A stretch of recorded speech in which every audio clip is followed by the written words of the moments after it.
Pause. Hey everybody, welcome. I'm Daniel G. Garza, and this is another episode of Putting Together Conversations. Welcome to the show. Happy holidays, everybody. And I was gonna wear a hat, and it's all the way across the room. So bah humbug. No Christmas hat for you guys. Thank you for joining us. Remember, we are here every Saturday at noon and blah blah blah. So make sure you check your calendars, mark it on there, put a reminder, put a string around your finger, and join us every Saturday. This week, I'm uber excited. I don't think I've had.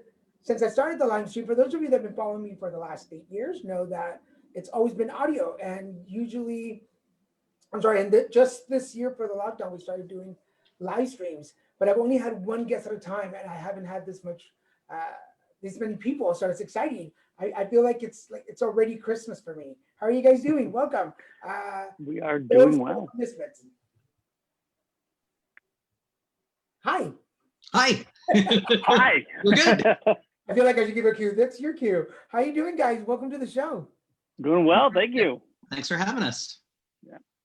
Now, as usual, telling the story of how I know these guys. Sorry, it's a multitasking. It's when you're on your own production team and nobody to delegate for.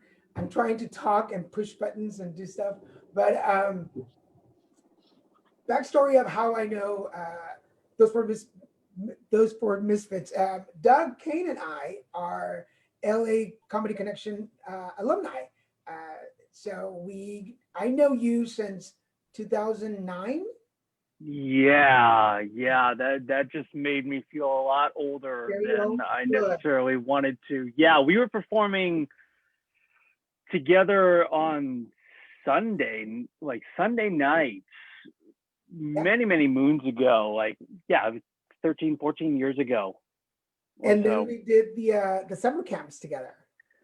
Yeah, that was an adventure when we would do the summer camps. For those that are, let's say, a little bit unaware of this, at LA Connection, there would be these summer camps that would come in to the theater, and we would put on an hour-long show and sometimes do a class with them.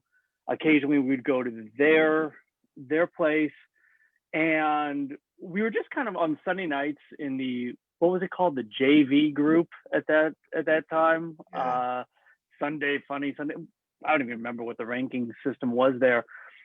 And we would perform there, and we'd occasionally share the stage, but we really got to know each other when we were doing the camp shows. Yeah, because we'd spend some time together. We spent some time. We had some really good conversations, really good talks, and we've stayed in touch ever since, which has been great. So basically, I've known you since you had hair. Yeah. Yes. That's for anybody that knows Doug well. That's how long I know him. He had hair back in those days. I have had many different hairstyles. This one is perhaps the most low maintenance one that I have. I feel like you should have a lollipop with you, one of the little red lollipops. Oh, shoot, I gotta get one. And then I became aware of Ryan and Jane through the videos and following you guys. You guys are hilarious. Yeah. Thank you. Thank you. Those of you that are watching, I don't know if I said this, but they're an improv troupe. And yes, I did improv at one point. I didn't become this master of the vocabulary overnight. It took you not to shut up. The funny thing is that for I love to throw myself out there, but the funny thing is that with the magic of Zoom, somehow they got a different room, and I was waiting in my room forever. I'm like, where are they? I'm like, they're gonna jump in at the last they're in some other room, random room. And anyway, it was all on me. So I apologize if I seem a little disconnected. It's because I'm trying to get back connected. So we're going to start with the show. One of the cool things, one of the things that inspired me, well, first of all, I love Doug. For those of you, I love Doug. We became good friends then, and we disconnected. And there's a lot of personal stories that could have bonded us a little more over the last couple of years. So I wanted to have him on the show for a long time. And then when you guys started working, I was like, well, how even better to bring you all together. But let me let you talk. Ryan, Jane, hi, welcome. Hi. I've actually been performing with Doug for about 5 years in improv, and came from LA Connection as well as did Jane. So we've been working on it for a while now. One of the things that I loved acting in high school, and then sort of stepped away for a while when I got out here to LA and did some other work, and found that improv was something I could actually perform. I could be on stage, I could have an audience, and it would be great. And improv makes you work pretty hard in thinking. So, and to be able to work with two really fantastic people like Doug and Jane just makes it all the better. So they are, for anyone that knows improv, they are the king and queen of yes and. So Shucks. yeah, no, it's true. That's the kind of people you want when you're going to do something like steal a bank, rob a bank. Sure. That's the kind of Yes, and we have the getaway car. That's it.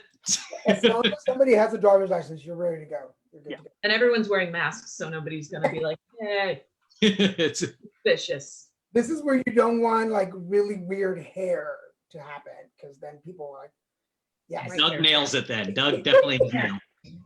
How about you, Jane? How are you doing? So I've been performing with Ryan and Doug. It's coming up on 4 years in April. So kind of wow. I came out to LA from the Chicago area, and I'd always wanted to do improv, and I joined LA Connection as well, and I was actually doing the lights and sound for their shows, and so we got to talking and everything. And I also at the time Doug had hair as well. In fact, before I knew Doug's name, I called him Ponytail, because that was just you that one you. And I was taking classes there at the time, and it just sort of was like, hey, do you want to play in with us and see if you're a good fit for the group? And it turns out it was. So. Nice. So we're all alumni. That's awesome. Yeah, I think I was only there till about the beginning of 2011. I think that's when I ended up leaving. But if anybody is watching from LA Connection, one of the best times in my life. One of the best times. For everybody else watching, you are watching Put It Together Conversations. I'm your host, Daniel Garza, and today we have those 4 misfits on the show, which on the first flyer, I forgot the S and it said misfit. And when Doug called me on, I was like, I don't know what he's talking about.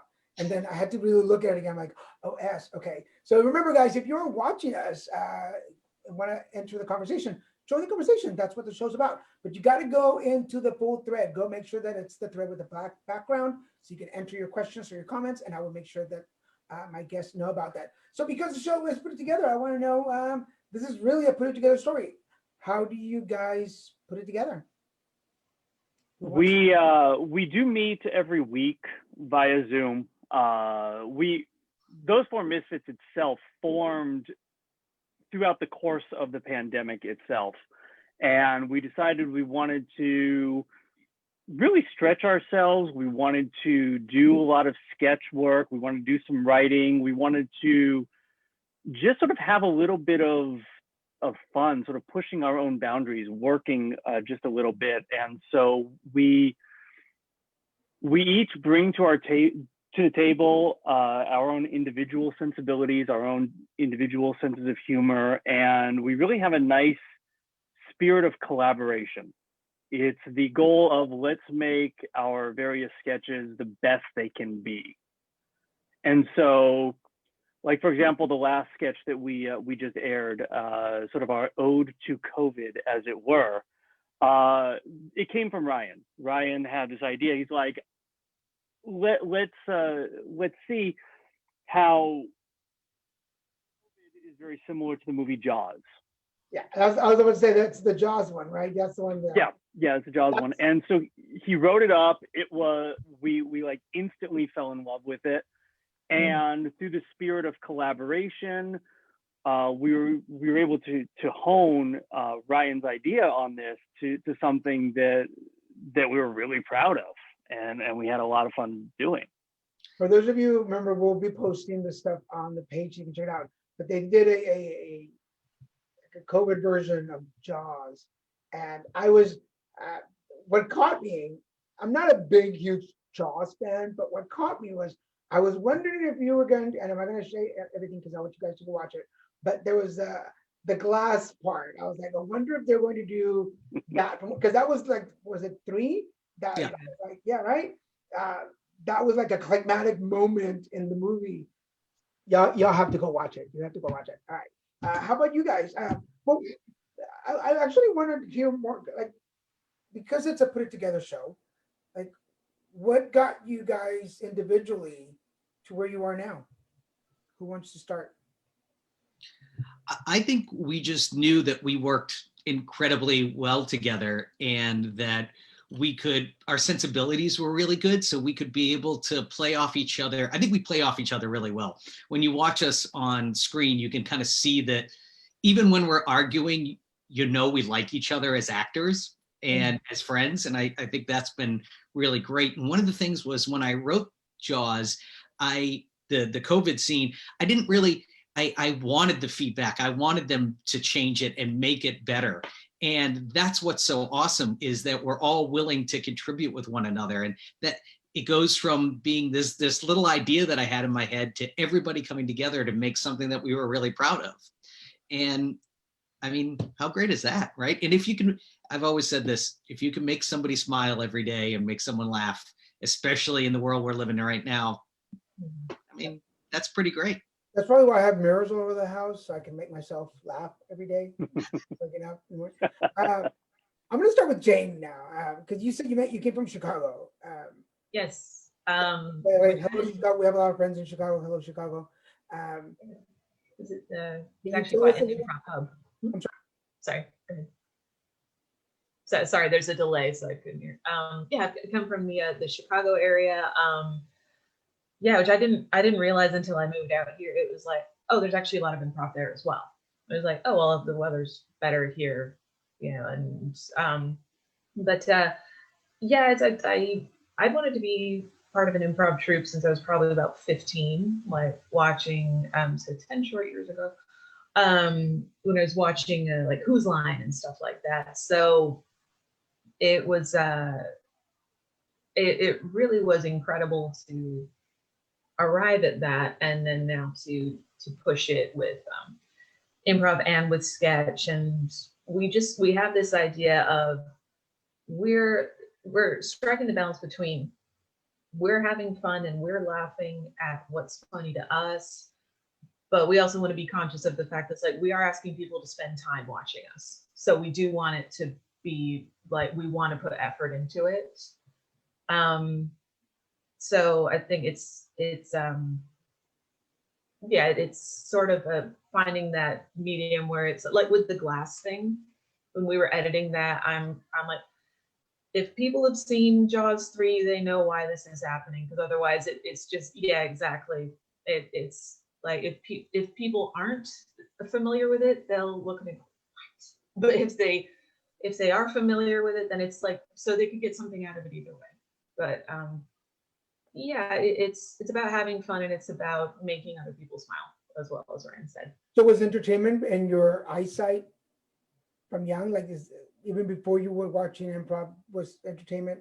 Was there a plan B at one point, or what did you want to be when you grew up? I was always writing and drawing and things like that, and I wasn't really much of a performer.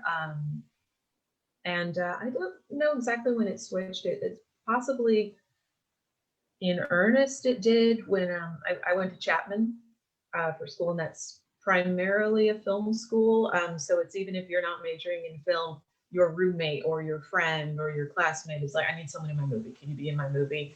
And so you can get the taste for it there. And it's like, it's actually kind of fun. So then I thought, okay, I'll add that to the skrillion things that I want to try doing. And hello to all the folks. I have a lot of friends that went to Chapman. I did several projects at Chapman, so I'm familiar with them. Good It's great. school, good project. Great area too. They have some great studios there, so I've done some good stuff there. How about you, Ryan? Where do you come from, and how did you get to be where you are now? Yeah, I grew up in a small town in New Hampshire. So, and wanted to go to a college where it was a little more diverse than my small town in New Hampshire. I loved growing up there and had a lot of great experiences in theater. I actually got to be in Death of a Salesman, and which was pretty amazing back in high school. And then in college, I studied film, and I work in the film industry. I went to University of Miami in Florida, not Miami University, so the one in Florida. And then you know, I've always wanted to work either in film in front of or behind the camera, and I've worked for a number of movie studios over the years, and it's been great. Not great right now, obviously, but you know, it's been a really kind of fulfilling experience, and it's that itch you have in performing that kept on happening. And I minored in theater arts in college, and then I said, you know, I gotta get back on the stage. So when I came out here a number of years ago, I just wanted to be on stage. So, and now I can with these two amazing people. And how about you, Doug? I'm actually believe it or not, I am an LA native, born and raised out here. I'm like the one. That's a thing? It is. You're lying. That's not. I kid you not. And I've always kind of had a love of performing. Not exactly the most shy of individuals. Really got the acting bug in high school. And by the way, if my parents happen to be watching this right now or at some point, this may be the first time they hear this story, in which case, now you know. I was in drama in high school, and we had a guest group that came in. It was the improv class from Cal State Northridge. They came in and they performed with us, and I just instantly fell in love with it. And I said to myself, I'm going to go to CSUN and I'm going to take that class. And so that was pretty much my driving force to go to Cal State Northridge. I did not major in theater. I majored in psychology, which I totally am using all the time. Love you, Mom and Dad. But I had to wait till my senior year in college till they offered that improv class. And I made sure that I took it. And I've been doing improv ever since.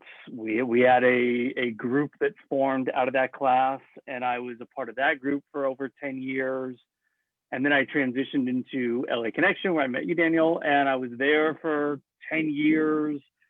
And then the group that the three of us were with beforehand, we moved over to another theater, Joy Theater, where we have a residency there. And I've just been doing it. Really, I've been doing improv in one form or another since 93, 94. Wow, you're old. I mean, I am that's a long old. time. Sorry.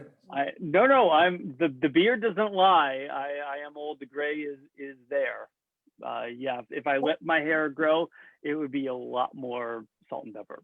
That's pretty cool. Well, if you want, we can dedicate some time after the real interview. We can have a group session if you want, so you can fill in that gap in your career. Like that would be great. And I'll be more than happy to charge $500 an hour. It'd be awesome. I have a lot of issues, so we could. This is why I actually had a double major in psychology. So if you we can tag team. Tag out. Excuse me, Jones, but it's not that kind of show. So no, not that kind of tag team. We'll just therapy. Therapy. Yeah, that's what my ex used to call it, therapy. Yeah. So one of the things during the lockdown, and I try not to hammer it in the show because that's not why you come to watch the show, for me to talk about what's going on outside in the world. But in the midst of all this, how easy or difficult has it been for you guys to find the humor in things? You know, you can find humor in anything. If the thing is, if you find it funny, there's a good chance someone else is going to find it funny. So I think that's what that's what the whole COVID bit was. We weren't there to make fun of the disease and we were just how everything was handled and the craziness behind it. So if you can find humor in things like that, then that's kind of great. So because that's, I think, one of the problems we have is that we're all stuck at home and there isn't a lot of fun that we can be having right now. So if we can bring that, I'd like to think Doug and Jane probably agree. So. Mhm. Yeah, Yeah. 100%. I mean, we have to, being that we are comedians, we tend to find humor in really some of the strangest circumstances in general. And we have faced in the times when we've been on stage, the audience has given us all sorts of just bizarre circumstances, like, all right, make that funny. So we're trained to find the humor in a bunch of things. And we have this need to sort of get it out there. We have these ideas, they need to be expressed. And that's one of the great things that we're working on. We bounce the ideas off of each other. We put it up. Some of the stuff that we do every week, we have a set day. So Tuesday is James' day, Wednesday is Ryan's day, Thursday is my day, where we have what are called Misfit bits, just little snippets. I think the longest one is maybe 2 minutes long, of like a little mini sketch that we do that showcases our individual sensibilities, our individual humors, so that while we work together really well, we're also showcasing ourselves as individuals. And that's one of the great things about the group, is that we're able to grow as individual performers as well as a team, which I think is really nice. Do you have something to add, Jane? I think also just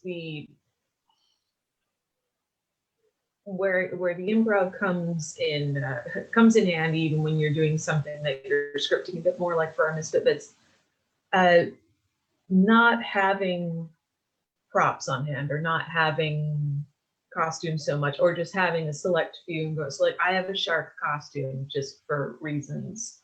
And so I'll look at that and I'll go, okay, I have to do something. Okay, how am I going to incorporate the shark costume? Oh, I'll do it that way. Or I didn't have stage makeup for something. I needed stage makeup to look like I had a bloody nose. And one of the last ones I did, so I'm like, okay, with the lighting and everything like that, okay, if I get this, then okay, that looks like a bloody nose. Okay, I will glitter to that so it looks wet. Okay, there we go. So and that's quite a lot of fun to say, well, because from doing improv, sometimes there are costume pieces and props, and you'll be backstage and you're like, oh, I want to be a police officer, I want to be this, I want to be that, I want to be a clerk at a counter in Macy's, and you go, I'm going to grab that and I'm going to make that into something. So there's almost a freedom in the restrictions in a way, as far as what we can do creatively, because it does force you to, it's like, well, I can't go out and get the wig I want. So how do I convey that without the wig? Yeah, one of my favorite parts about when I was in Connections and was going into the back room and just going through the clothes and all the props and just no matter how stressful my week was, for that moment, I was allowed to be as free as I possibly could. And the fact that you knew that the people around you could support you and hold you, and the trust that you have. there's something that Ryan said, and it's been said here on the show. Before we can do, let me remind everybody, you are watching Put Together Conversations. I'm your host, Daniel G. Garza, and today with me are the members of those four Misfits. You're not miscounting, there's just three of them, but that's the name, so just go with us. If you want to comment or be part of the conversation, I see some people on there. If you want to comment or ask a question, go into the video thread and ask your questions, and I'll make sure that they get it, and I'll ask the questions. But I've had the pleasure of having a lot of performers and actors and singers, and there's one common thread between all of us, and it's what Ryan said, the need to perform. Like there's this need. Before I do that question, I want to, because a lot of people really don't know what improv is. Some people have a misconception of what improv is. Who wants to explain in your own words what improv? Improv is a cult. It is totally a cult. You are brought in at one particular level, and then you are untaught everything that you think it is, and then you are slowly brainwashed into the church of yes and. What improv basically is it's comedy, it's performing with a group of people, and everything is completely made up as you go along. That's, I'm sure everybody knows, improv is short for improvisation. It's a very, I know, right? It's a very old art form. It can even date back hundreds of years with the whole commedia dell'arte movement. We're talking about like in the Middle Ages or so. But traditionally what will happen is if you're going to have a scene, let's say a scene between Ryan and Jane, you do like, okay, so these two are meeting up at a restaurant. What restaurant are they meeting at? And you get that from the audience. Or you say they are husband and wife and they're fighting about what? And you get that from the audience, and you create this scene from pure nothingness, just the blank stage and the imagination and the immediacy of what you get. So you really can't pre-plan anything. You might have some set characters that you might want to do if it fits with the scenario, but it's made up on the spot, which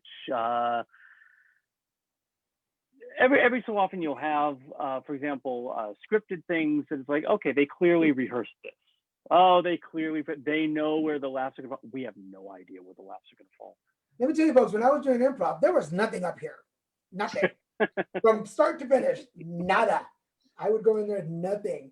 And there are some really good performers. I had the pleasure and honor of working, Doug included, of some amazing folks in improv that are now doing some really awesome stuff. But now I want to go back, now that people have an understanding of improv, I want to go back to the word need, because a lot of, there's folks out there watching us maybe that are doing a job that they don't like, and they want to go do some real work. How does the need to perform manifest in each one of you? Does that make sense? Mm-hmm. That's a good one. It's again, it's sort of like a positive itch that you have to scratch, if that makes sense.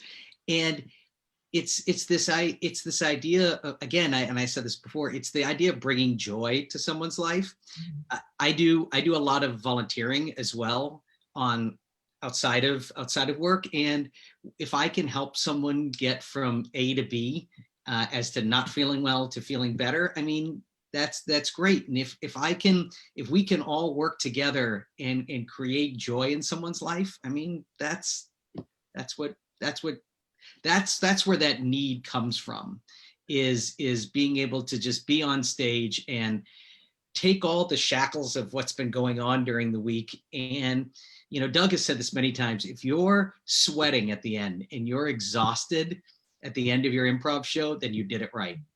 And so often we are, and that shows the work. That need makes you work hard, and it makes you be better. Improv, you're always wanting to get better, and I think it's the need to improve, it's the need to make people laugh, and it's the need to collaborate with one another. Yeah. I don't know if that answered it, but there you go. Yeah, and I think also there's the joy when you find like-minded people or people who are receptive to it. I'm going to share one on Doug and Ryan. We were reading through a piece that Doug had written. We were kind of doing a table reading thing, and you know which one this is. And Ryan was reading a particular character, and he said a line that was written then as a joke, said what he thought the next line would be, and it was actually what was on the page. So it was kind of making jokes in stereo. I thought where it's and that's a lot of fun when you're like, of course it has to be that because our brains work the same way. And I think, yeah, the joy of making somebody laugh, or there's also dramatic improv, and so even if the sketch you're doing or the piece you're doing is not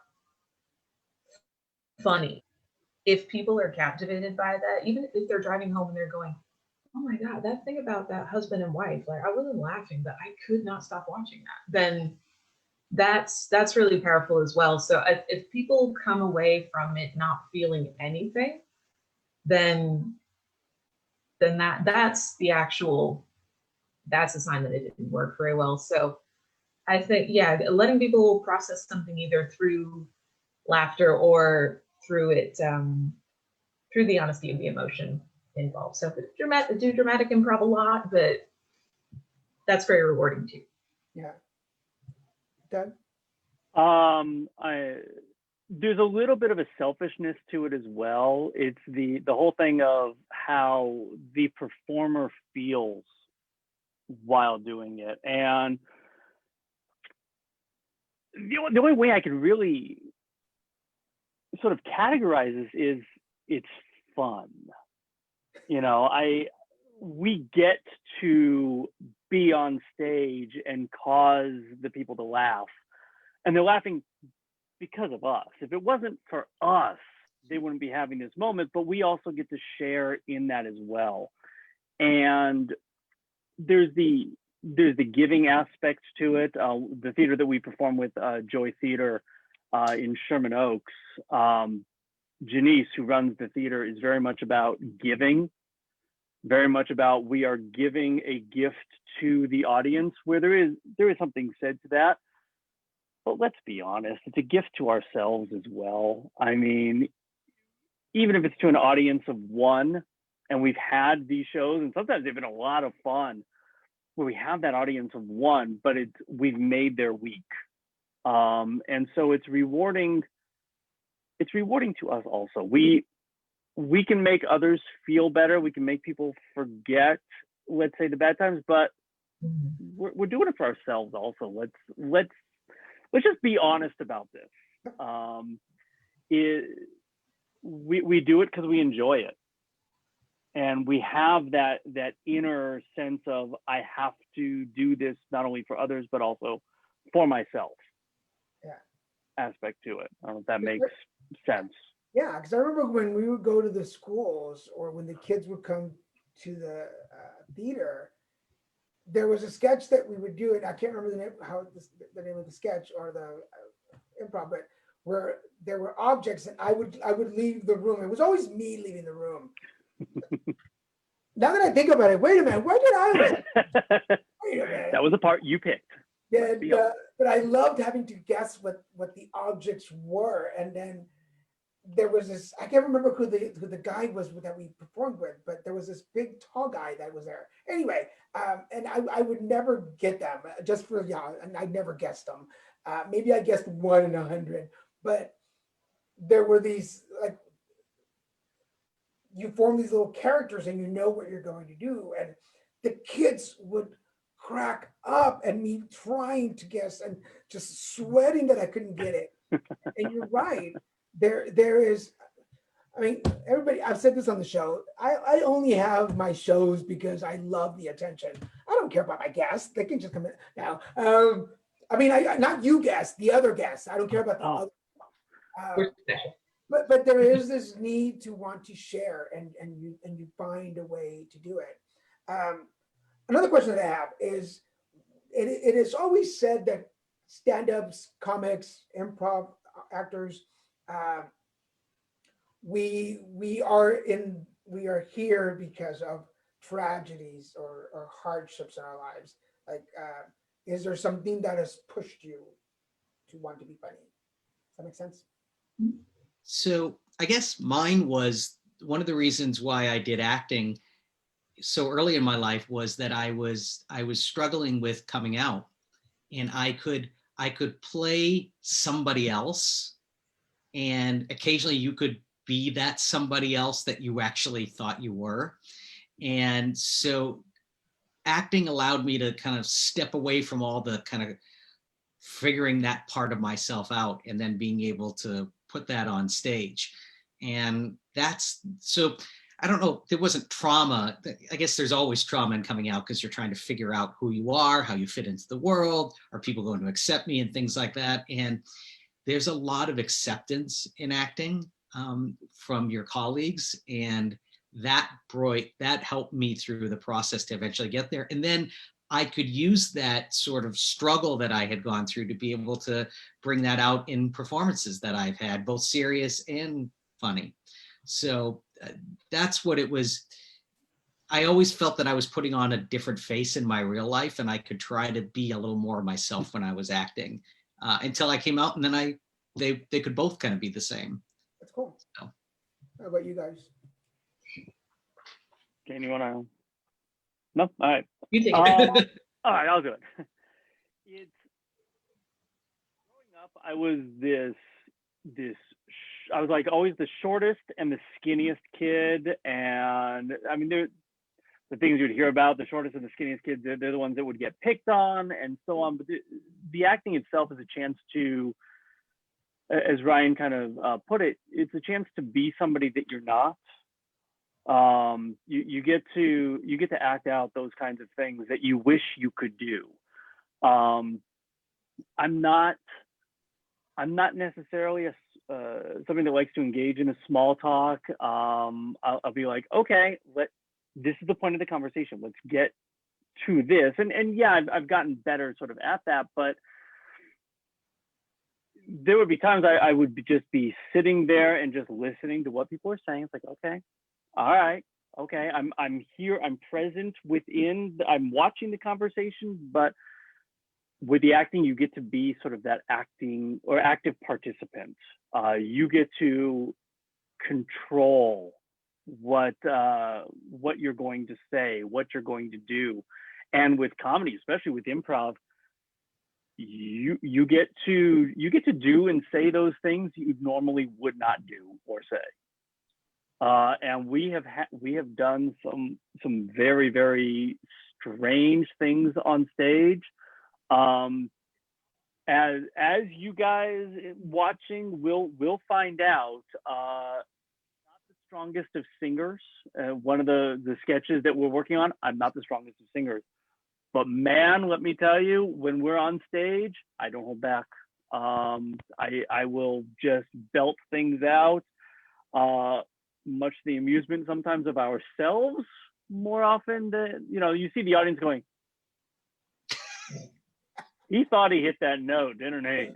But it's a chance to do those things, let's say you've always wanted to do. Doug and I get to play ukuleles on stage. I mean, that's awesome. We both found out that we both played the ukulele. So. Oh, okay. I thought you were literally a ukulele. I was like, oh no. We do improv songs on the ukulele. I played that game before. I'm a piano play yeah, that's a different thing. That was the other Zoom room I sent you to. Right. Again, I enjoyed it I didn't want to leave, but obligations. They're very giving in that room, so you could tell. How about you, Jane? Before I move on to the next one, is there something that? Yeah, I think the idea that you're doing something different every time, and it's a great improv is a great thing to do if you're going to borrow a phrase from Doug, not traditionally castable.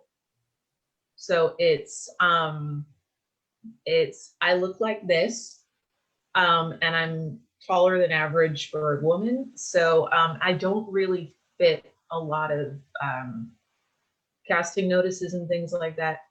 So it's but I can do whatever in improv because I have to be on the spur of the moment. It'll be like, Brian calls me mom, I'm Ryan's mom. Like that's, if I was often a dinosaur, just which was very much in my wheelhouse. So that's yes, Tacosaurus. Yes, absolutely. So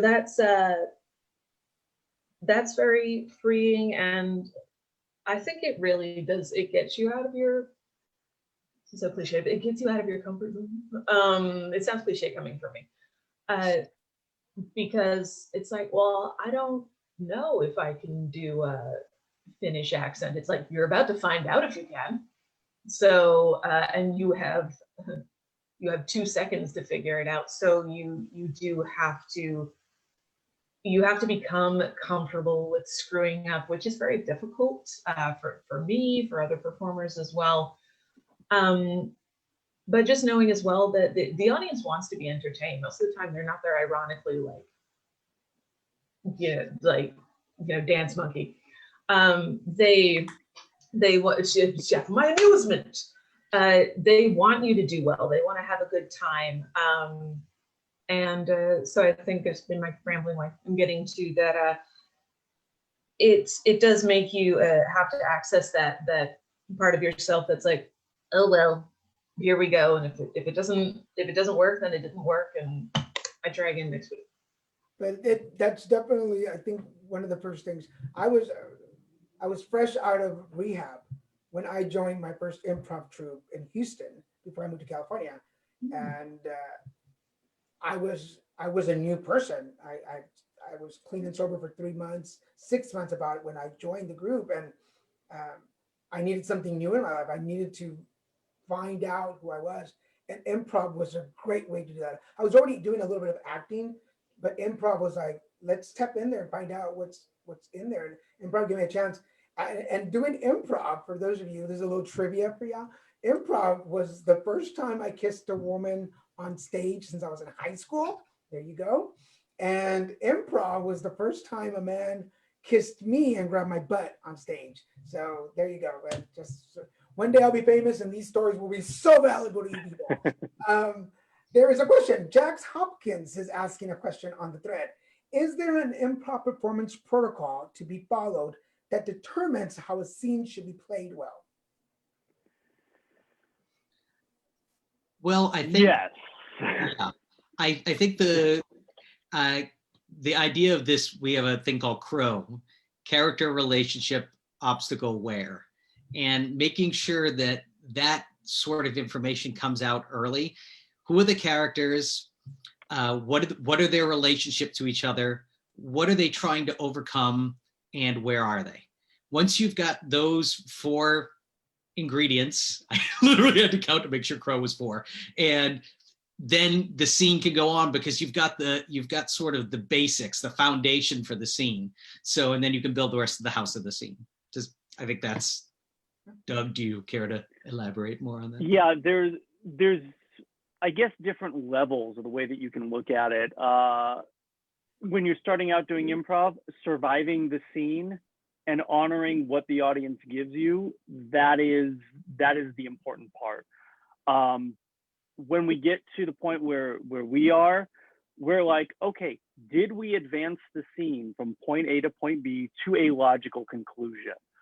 Did we reach the goal? Did we start in, for example, the middle of the scene instead of, let's say, the beginning, the meeting of the character? So if we get like a situation where somebody is fired, do you start off with, hi, I'm glad that I could see you, you meet me, or you start off with, Mr. Jenkins, you are fired?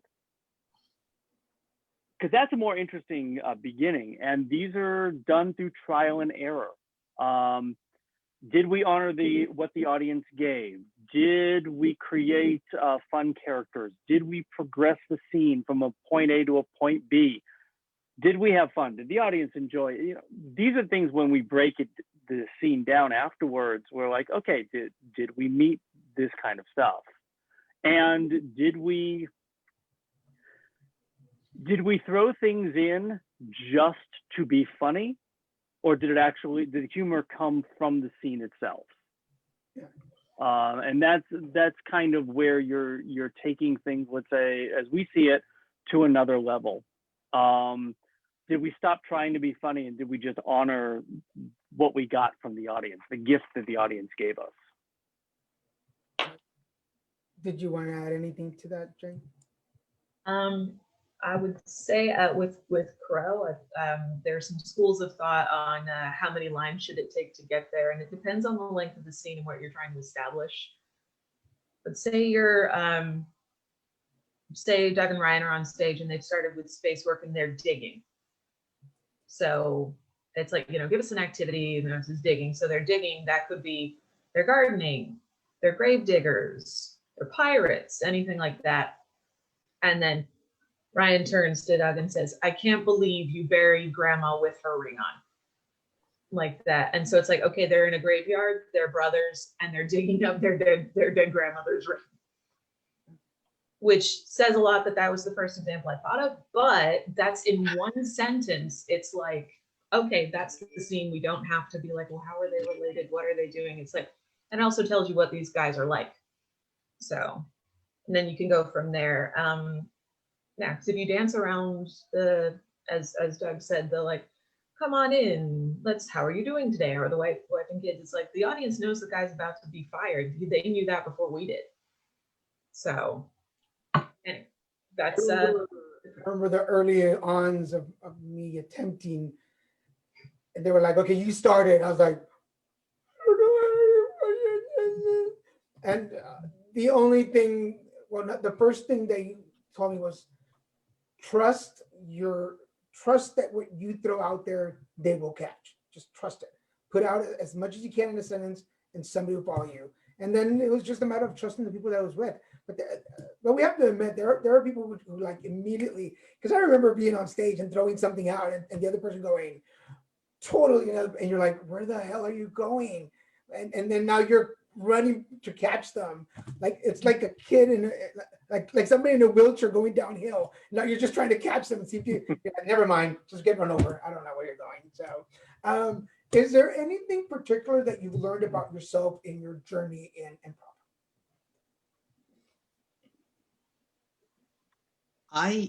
For me personally, it built confidence in myself, and being able to, I became a better speaker actually when I had to do that at work and things like that. Improv helped me to do that and be able to answer questions quickly and easily. And it also just sort of allowed me to be me on stage. And I mean, that's pretty cool. So I know I've grown as a person as I've done improv. So, and you get to work with great people. Yeah. Or these guys, whichever comes first. Right. I mean, you're right. Thank you. Yeah. How about you guys? Yeah, Ryan gave a great answer. I did. I wish I had said it first. It does eliminate a lot of, let's say, hangups that you might have as far as, do I look stupid? Is this foolish? It does definitely give you more confidence. There's been countless times that people have said, oh, I could never do what you guys do. Like, actually, no, you can. Everybody can do it. Now, they're going to get there at different paces. Some people are going to get there before others, and that's cool. The letting yourself go, the trust that you have in working with your co-performers helps with teamwork and working well with others. This person's strength is this, so I'm going to allow that person to shine, and they're going to do the same thing. It's a really nice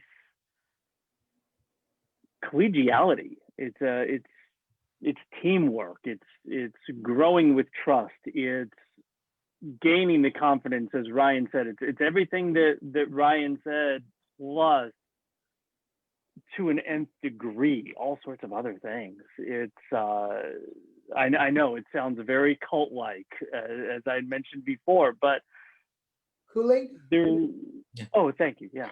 So you got that when we mailed it. Good. Yeah. Yes. You are so handsome, Ryan.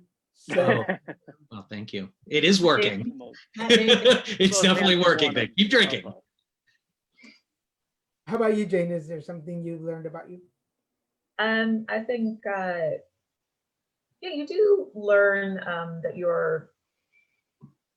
you do learn skills, or at least the love of doing something that you didn't realize. I majored in creative writing, so words, and also talk a lot. But there's a game called Beastie Rap, and it's a rhyming game, and it's for anyone who's not seen it. It's the front man at the front of it starts a phrase, and the crew behind him has to say the word. And ideally, it's been organized in such a way that the word that's coming is obvious. And you get eliminated if it did. I realized I really love that game. Whenever I had to do a lineup, I would throw that in. And you do have to rely on each other. And I realize I'm very competitive in that game because I love it. And it's, of course, we want everyone to succeed, but it's sort of like, Doug, for the next 3 minutes, we're not friends. Like it's kind of just like, I'm taking you down. But, and that's sort of the joking way of looking at it. But because you're supporting each other, if it goes wrong, it's still funny.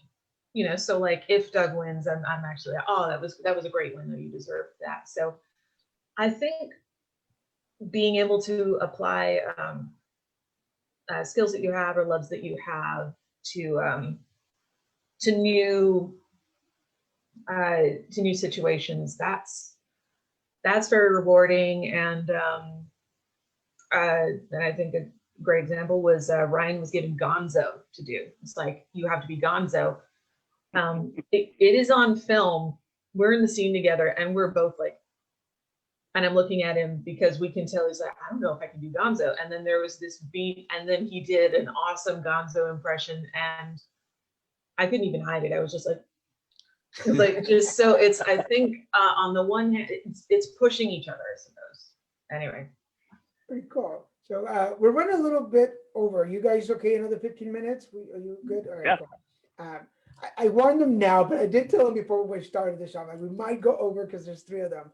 And I want to make sure that I get all my questions in. For those of you watching us, this is Putting Together Conversations podcast. This is the noon episode on Saturday. Make sure you catch us. Today we have those 4 misfits talking to us about their lives, improv, and how to get where they are. If you're in the audience watching us and you want to ask another question, just like Jax did, please make sure you go into the thread with the conversation and ask your question there. I'll be sure to relay the question. Make sure you catch us here every Saturdays at noon and 5. And if you're watching this live, we have a special episode today at 2:00. We have Aaron Lacombe, singer, songwriter, who wrote a great song called Uncle Carl. It's a story. It's a song about Christmas, and Uncle Carl comes out in Christmas. But it's such a lovely song. I have him exclusive here today on the Putting Together Conversations podcast. So if you're available at 2:00, come back and check us out. And then at 5:00, we'll have another show. So come back and check that out. Usually, well, we're running behind, so who cares?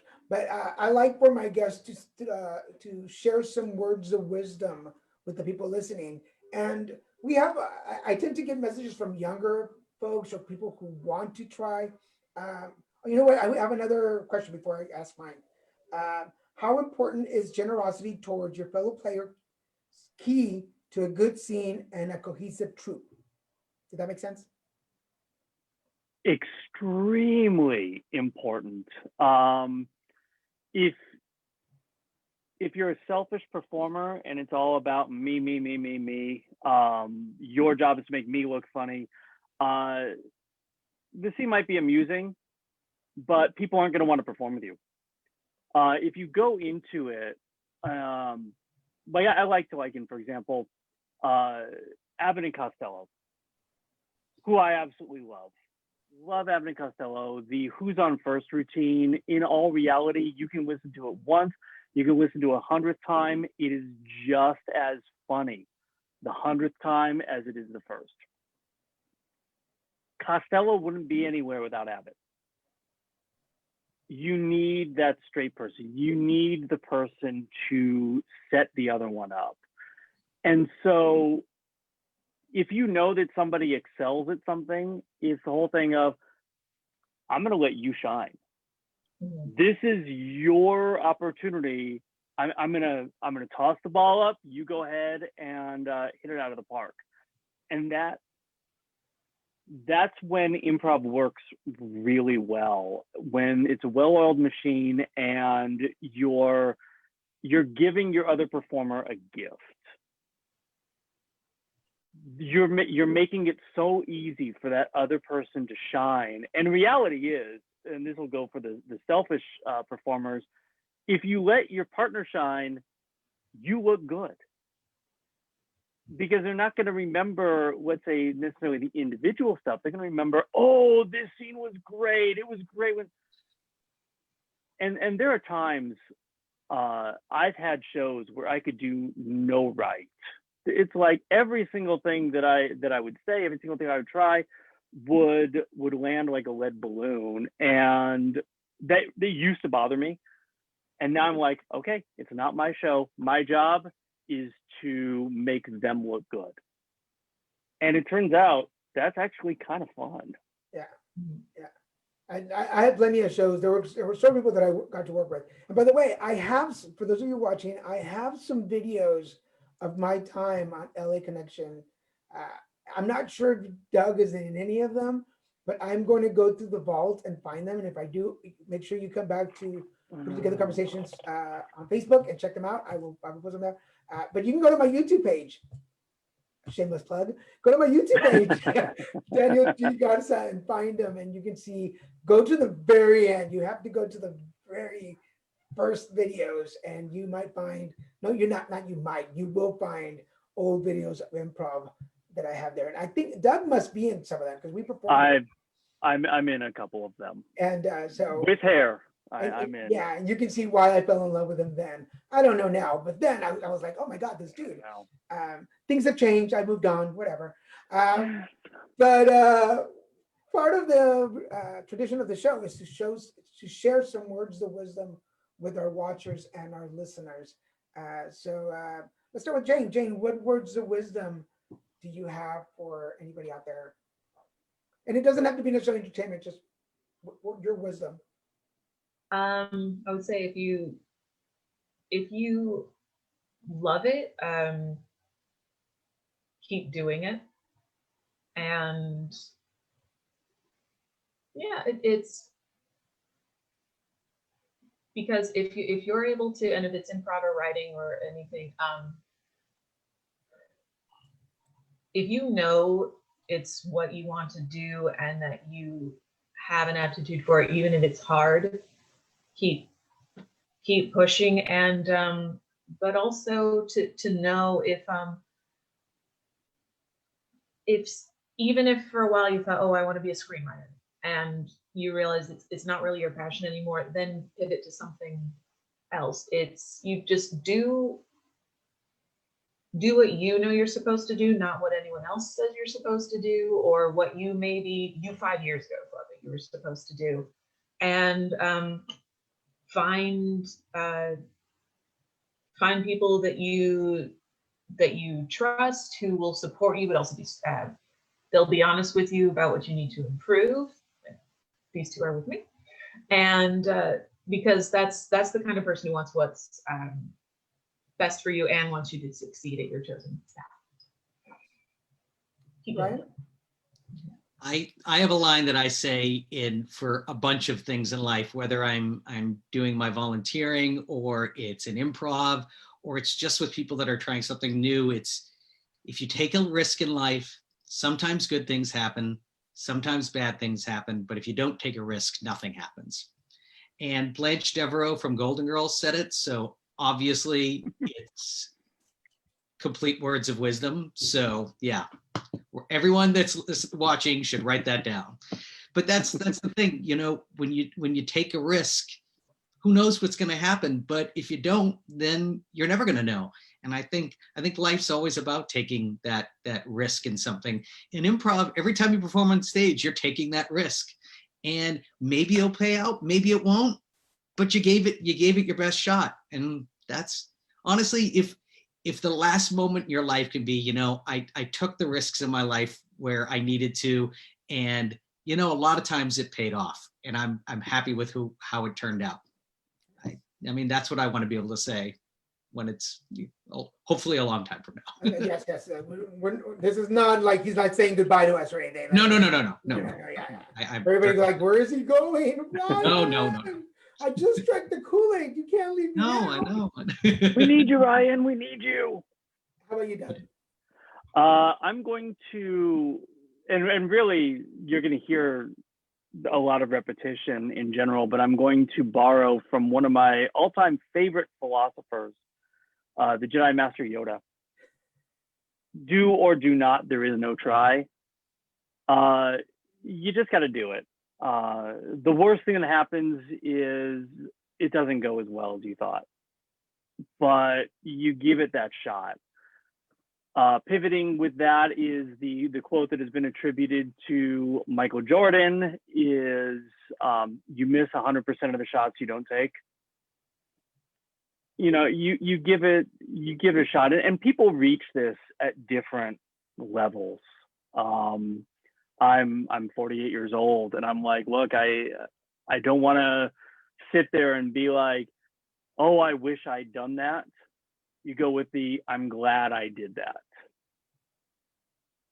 We can't control how many people are showing up to our audience. We can't control who watches the videos that we put online at those4misfits.com.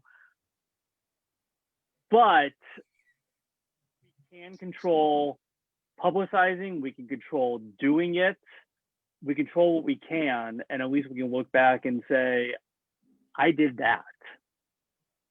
That's what I did. I've left something behind that I can be proud of. And I didn't just talk about doing something, I did it. And that's the whole do or do not. There's no try. There's a lot of people that talk about it, doing things. Someday I'm going to do this. Someday I'm going to form an improv troupe, and we do it. You know, we're doing it. And like Jane said, have people that will hold you accountable. When you say that you're going to do it, and they're going to be like, yeah, you know what? Try this instead. Do this instead, because they have your best interest in mind. And have those people that you trust around that are looking out for you. That is so true. Thank you all of you, because all these combined are such wonderful words of wisdom for people watching, especially right now. I know I said I wasn't going to talk about COVID, but here you go. Especially right now in the lockdown, if you're at home and you're watching this, if you caught this on Facebook, if you're catching it live in reruns, or you're on YouTube, or maybe you're on one of the audio social pages and listening to this on a podcast, and you're driving or you're at home washing dishes, and you're like, I wish I could. Well, don't keep wishing it, just do it. Even in lockdown, things like this are possible. Where improv is usually in person, we're on stage, we're together. You can still do something. So don't live your life through other people's stories. Live it. And then if you don't like it, you can always stop. And if the only thing that we don't have any control over is when we're going to die. And until then, do the best you can. We are living a life of improv. All of 2020 has been improv. So you're already doing it. So go out and be adventurous, and then come here on the show and share your story with us. For everybody watching this, we're almost coming to the end, but this is Put It Together Conversations. I'm your host, Daniel G. Garza. My guests today have been Jane Hopkins, Ryan Provencher, Doug Kayne from those four Misfits improv troupe. Remember, you can catch us here every Saturday at noon and 5 for live shows, different guests on every episode. On Wednesday nights, we have Christian and Daniel's show at 7:30 p.m. Pacific Standard Time. And on and on Fridays, the Card Devo, I'll be doing card readings. So make sure you check me out at 6 p.m. every Friday. Plus, you can catch me on TikTok, Instagram, YouTube, where else? Twitter, everywhere, anywhere they don't stop me from getting in. You can find some information, so go check us out. Follow us on, if you're watching this on YouTube, make sure you subscribe and like. I really appreciate that. Make a comment. If you've raised a comment or posed a question, I will make sure our guests get the information and get back to you. I want to thank you guys. Any last words before we go, and where can they find you? So we can be found at those4misfits.com. We are also all on Twitter as well, and I'm going to let them go ahead and say their handles. I'm at the Doug Kayne. I'm at Rye Film 007. I'm at Jamathan the Blue. And remember, just as usual, I know sometimes I forget, so stop judging me, because people will message me like, you didn't post the links. I know I didn't post the links, Karen. But I will go back and update some of those thoughts. So if you're on Facebook and you're like, where's the link? I will go back and post the link. Sometimes I just forget. I mean, human, leave me alone. Guys, thank you so much for taking time out of your day to come join me. Yes. Our pleasure. And I'm going to say this right now, and Daniel, I'm going to put you on the spot. When we are back live on stage in association with Joy Theater, because they are awesome and they're going to be giving us a place to play, I think that Daniel should join us live for at least one show on stage, doing some improv. I think it needs to happen. You need to join us.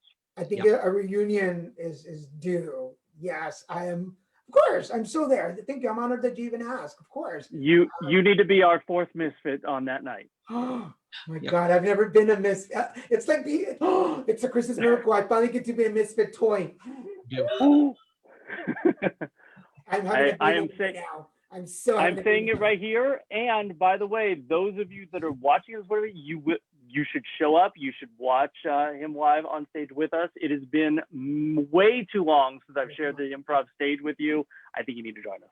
Oh my God, I'm like right there. It's right there. About to. Like, I do on a personal note, I want to say thank you, Doug.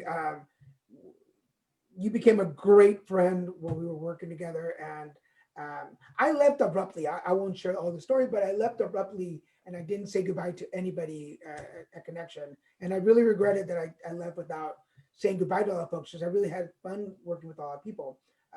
But Doug and I stayed in touch, and we've been able to connect in person a couple of times. But you've always been a great friend, a great supporter, encouraging me, and somebody that I know that if I ever need to talk, I can go to. So I really appreciate that. So absolutely, and very much appreciate you giving us a chance to come on and chat with you. And Ryan and Jane, I'm so glad to have met you guys. And did you have something else you want to say before we go? I'm sorry. No, just thank you for having us on. It was great. It was great to be here. For everybody watching, we want to thank my director, Mr. Christian Ramirez, my producer, Mr. Kevin Moyers, and Mr. Jose Reyes of Hubris Management. My agent, Jennifer Sims over at RPM. Thank you for everything. Remember, guys, catch us on all of the social media pages: Facebook, YouTube, Twitter, Instagram, TikTok, Rizzle. I don't know where else I am. I'm all over the place. Go check me out. You can find us all right here on Facebook. Make a comment, follow us, comment, share. For everybody who is watching, families of my guests today, thank you for joining us. I hope you will share this too. Make a comment, and thank you. Happy holidays. Thank you so much for being here. Don't go away. Let me just log off from everybody. For everybody out there, I am Daniel G. Garza. This has been Put It Together Conversations, and hey, put it together.